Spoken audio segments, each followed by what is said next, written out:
maybe a month or 2 months ago. And say he has a Yom Haledes, and he asked me if I could verbringen for the Yom Haledes. Well, it didn't work out for, what is it, Teves or Yom Haledes? So he chose tonight, and it happened to be that my Yom Haledes was today. So we're sharing verbringen in a sense. But really, I'm here because of him. I don't know any of you here. And when you verbringen, if it's to be meaningful, you want to know who you're speaking to. I really don't even know him well. You know, I know him a little more, than you, but to say that I know the Pneumius, I don't know the Pneumius. And if I blame him, what? All the way around, the Pneumius. Okay. Maybe you do, I don't. So, and if I blame him, it's a time to get to know each other. And how do we get to know each other? Through 3 things. Nigunim, l'chaim. And l'chaim, by the way, if someone for some reason can't drink alcohol, can drink water, whatever. L'chaim. And the third thing is, no, what's the third thing? Come on. Speaking, right? Wrong. Listen. It's not my part. I heard it once by Siddish Verbringen. I'll tell you a story to support that concept, that idea. There was a Yid in Montreal. He was a Lubavitcher Chassid, a Russian Lubavitcher. His name was Hirshel Tzeitlin. Maybe he has, grandkids here in this medrash, I don't know. But he was a very, very Chassidish Yid. He was a sheikhet, and he was the unofficial mashpia of the Anash in Montreal. I heard this from a Yid named Dr. Yankel Brawer. He's a professor of endocrinology. He was at McGill University in Montreal. I think he retired already. He's a bright man, and he started his return to Yiddishkeit through Nigla, through Gemara, through the Boston Rebbe in Boston. He was studying at Harvard University, becoming a doctor,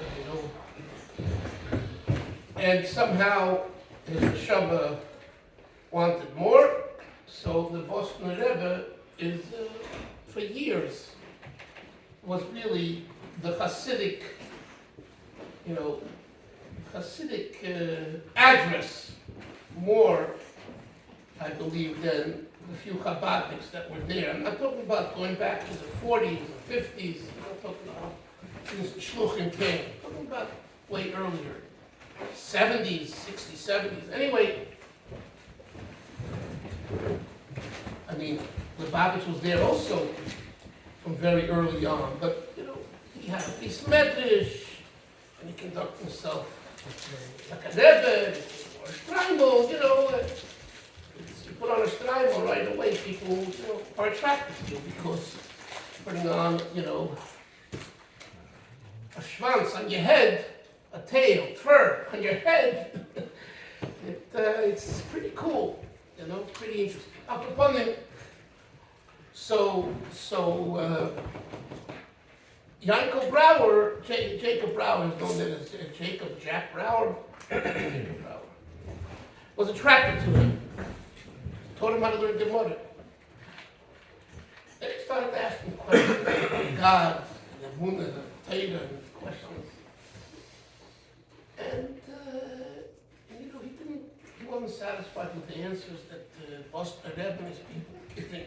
So he asked around, is there anyone here in town that could answer these questions? He said, yeah. There's a Lubavitcher, his name is Moshe Gurkov. Moshe Gurkov was on the Zoom. And I think you could speak to him. He should be able to answer questions about God. And all of his questions. So he went to Moshe Berkov, and he asked him his questions, and Moshe started to learn with him, understand Derech Tzecha. And Moshe was a maskil. Moshe was being a Chassidish Yid and everything else. A good verstanden Chassidus. And he got the answers. I mean, Brawer is a genius. I don't know, a genius. He's extremely smart. So you couldn't just give him an answer, and say, "I state it says this way." You have to explain it, and have to be logical from all sides. Anyway, what Brawer told me is that Moshe's avodah, his davening barichas, he davened Shabbos hours, 6, 7, 8 hours. It impacted him, and he saw a whole new side to Yiddishkeit, besides Halach and Gemara. And he became all about it. That's how he became, the kids are how he became about it. Anyway, he moves to Montreal, he gets a job at McGill University. It's a very prestigious university. And this Mashpia is a Hirshel Tzeitlin, and he's a Russian Yid. He was, I think, one of the Talmidim that was hit over there. Remember the story that the children knew with the group of the children, Vacherim, who were caught, the whole mice. Well, not the Shadowfits, I forget where. Anyway, so Hirshel Tzeitlin, if I break the Shabbos Mevarch, there's 100 people, it's a Montreal's a large Chabad Lubavitch community. And and they don't sing it. They sang a dicken, they sing, there was a L'chaim. And Hirshel's at the head of the table there, wherever it was, and everyone quiets down and they want to hear what the Mashpia has to say. And he doesn't talk. He doesn't talk. Nope. It doesn't talk. What are you going to do? Play cards? No. So you sing more L'chaim. And you sing more Nikudim. Another 20 minutes go by, and they stop the next Niggin, and they're waiting for him to speak, and he doesn't say a word. And Yankel Brawer told me this went on for an hour. This went on for an hour. And the Olam knew, the Chevra, the people, the shul knew that Hirshel Tzeitlin is not a faker, whatever. For some reason, he doesn't want to talk that. And if that's the call of the hour, you didn't wind them up. I say to the Chevra, what do you think if I bring this? Like a jukebox, we used to have in the 50s. They used to put in a coin and go like this, wind up. It's called a jukebox, and the plate goyisha music, If I bring this, you don't wind someone up. You give them a cup of Bromfen, and all of a sudden, hate their own head. That's pretty sad. It comes up needing Saleh, someone's thinking seriously about what's going on, he's sharing, he's inspiring, holy. So the kids said they're all quiet.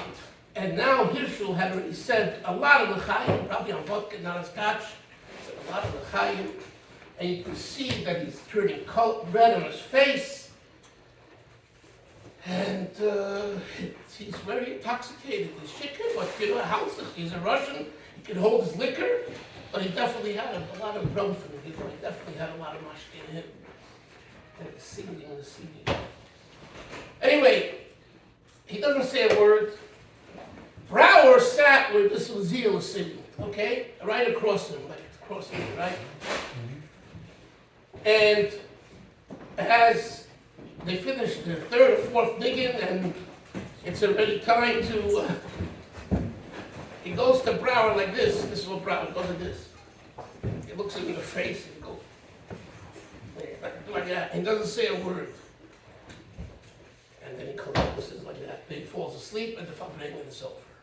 And Brawer told me that was the clincher. That's what made him a real Lubavitcher Chassid. I mean, a real, that solidified for him Chabad. So that's why I said to you, the third point is listening, not speaking. Yeah, you need a speaker, if not a speaker, you guys will say, well, what are we coming for? Just waste our time. You need a speaker. Okay, you got a speaker. But a Fabrengen is about listening, really. And the truth is that everything that we do, especially in learning, in Avodas Hashem, you need to listen, the emes. And I can tell you, when I was in yeshiva, I listened a lot. I don't even listen the poel to do this. I'm talking about listening to what a Rosh Yeshiva says, listening to his analytical mind. How does he analyze the Gemara? Does he analyze it the way a Brisker analyzes it? Does he analyze it the way a Sachachaber analyzes it? What style of methodology does he use in analyzing a shtickle Gemara? You have to listen. And for sure, Chassidus, for sure you have to listen. Yoel, our Mashpia, my good friend, who some of you maybe learned by here, Yankel Winner, he says a good line, and it's true. Rabbi Yoel did on us brain surgery. What is brain surgery? A brain surgeon, a real good brain surgeon, isn't just taking out a tumor or something else. He's reprogramming the brain. How do you do that? So I'll tell you Posh how he did it. And you mentioned the shiurim, the Teves. He would say like this. You kept mainly, you could think that Lefi Zeh is the moed, and oed, after oed is hopspital in the moed. It means the oed has to be reflected in the moed. Why? Because it comes from moed. So first he would explain the way Seichel HaYosher, just human intelligence, plugged in, good Seichel would go about understanding it. And then he would show us, nay, you have it wrong. Your way you're thinking about Oyd and Moed is totally wrong. But Mela, since you've created a scenario in your mind, in your Seichel, in a certain way, therefore your conclusion is a certain way. And he says that would be kind of the normal way to think about it, but it's totally different. I just heard today about it. I'm thinking about it just today on a Fabrengen that he had, I think 21 years ago. He says, Ein Sof, Labayla Den Ketz, Labatat In Tachlis, right? You're learning Ayurveda, you learn Talmud, these young ones discuss the thing. Dustin said I don't have to explain everything, so if something I'm saying you don't follow, let me know. So, Hirshel said, if we understand the concept, L'mayla den ketz, l'mata, adin tachlis, in a certain way, you come to a certain conclusion, right? But then he said about it. He said, but if I guessed, as a state, Ein Sof, l'mayla den ketz, l'mata, den tachlis. This isn't just a feature of God, a feature, an ability to be what we call in English transcendental. Adin ketz, nadin tachlis. It's Ein Sof that's l'mayla den ketz, l'mata den tachlis. In other words, if you strip the Ein Sof from the experience of l'mayla den ketz, l'mata den tachlis, it's not God. It's what we call Chassidus Ha'orah, Agilui. No, so I'm just saying, I'm giving an example, maybe it's a harder example than what I was trying to explain. But what I'm saying is that what he did was this brain surgery. Brain surgery meaning the brain would think a certain way, a logical way, a kind of, Aleph after, Beis after Aleph, and Gimel after Aleph. That's when things are in a gedder, in a realm of gvul. But we're talking about Ein Sof, which is not just bli gvul, it's bli gedder, as explained in Sabbath, back in the Chodesh knows my mother. So over there, it's transcendence. So the whole gedder, that it has to be Ein Me'amoy and all that stuff, all that It's not dafke. This is rewiring. In English we call this rewiring the brain. Rewiring your brain. Now, this isn't only in Haskalah. It's also in Avodah. In Avodah is Hashem. Hey, we have a birthday, yeah, Yom Haledes. No. What's a Yom Haledes? A Yom Haledes is a time to, the Rebbe says now, Yom Haledes, listen to him, he's baited us. So interesting, right? Our Rebbe, he calls for us to be in isolation on a birthday. It's like, how does that fit in with the whole Chabad model? Or maybe is the true Chabad model isolation? So then what's going on? That's another conversation. Maybe we'll get to it later. But, okay. So you take a little time, you think about whatever in your life, what's going on.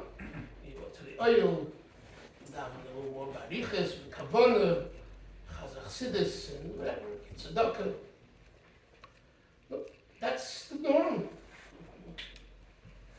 If you're a bacher in yeshiva and you're plugged in and you want to follow this path, that's what you do. But that's not the Eidim Sof. That's the Lamayla in case Lamata in Tachlis. In other words, you can reach a peak this way, you can reach it this way, you can go there. Then there is transcendence. Atzmos. We'll see this use the word Atzmos. Atzmos is gone on. Believe me, I never experienced Atzmos. Oh, I'm just telling you from what I heard. And if you think that if you haven't experienced Atzmos, and I'm talking about your experienced Atzmos, and Shlim Chayim, they also experience Atzmos. Maybe on a good day, they have beside knech. But I'll tell you later what Atzmos is. But, so what is an Avodah? What is this idea of Atzmos, of transcendence in Avodah? The leaving the self, that's the hardest thing. You know, there were and there are Chassidim and Yidden, but at the end of the day, there's an expression in English, you tickled their fancy. Did you ever hear that expression? I don't know if they use it in Australia, but you know what tickled their fancy means? Tickle their fancy means when you touch their, in Yiddish we say their pupik. You touch them, you saw who they are. I'm not going to say names, chas v'sholom, but there was once, in 770, a certain meeting. There was a very Chassidish Yid, a big Talmud Chacham, and they were dealing with who should be Rabbanim, a ganze Meise. And this person who came from, Gazet Chabad, and he had the lineage, and he had the pedigree, and he had the knowledge, and he was for some reason, they didn't choose him. And he got up with he got up and he jolted himself out of 770. And people were looking like, is this the person that we know? Tickled the fancy, mit dem Ungerät. Yiddish does the word mit dem Ungerät. You touched him. And you touched him, is that Uis becomes all his Chassidus, all his Nibbling, all his Avodah goes out the window. And guess what? We're all that way. Have you met anyone who's not that way?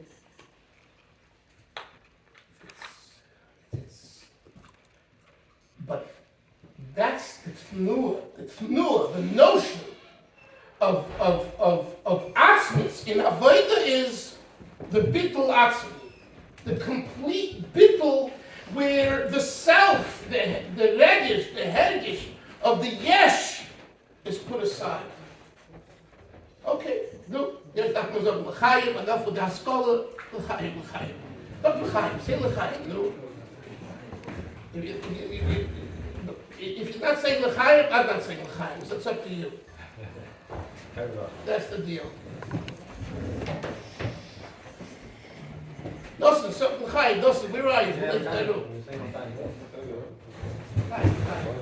Well, come sit down. Come. No. Okay. Hi.